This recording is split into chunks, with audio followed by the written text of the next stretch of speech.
бид нар бол ялангуяа одоо хүнсний одоо энэ хувьслаа хийхин тулд бол олон улсын 3 стандарт хэрэгтэй.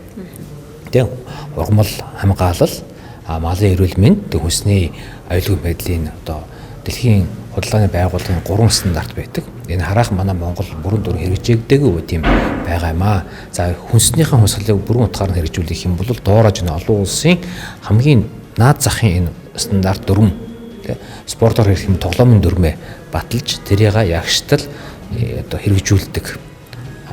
Тийм одоо тогтолцоог бүрэлдүүлэх ёстой гэж үзэж байгаа. Тэр утгаараа бол намайг энэ хурлаар бол дэд тэргүүнээр томилсон. Одоо хүнсний салбарт үйл ажиллагаа явуулж байгаа байгууллагууд маань хүнсний хувьсгал төрийн бүс байгууллагатай бас уялдаатай холбоотой байж маш олон энэ салбар одоо байгууллагуудын судалгааны ажилд хамтран оролцох мөн одоо техник эдийн засгийн үндслүүдээ гаргаад судалгаа болон тэзүүдээр хамтарч ажиллах шаардлагатай байгаа. Тэгэхээр дахин хэлэхэд бол хүнсний хувьсгал төрийн бүс байгууллага маань холбоодуудын нэгдсэн холбоо учраас яг энэ хүнсний салбарт болон одоо хөнгөн үйлдвэрээр үйл ажиллагаа явуулж байгаа холбоодууд маань энэ төрийн бүс байгууллагатай хамтарч ажиллах одоо нэгэн шаардлагатай байна.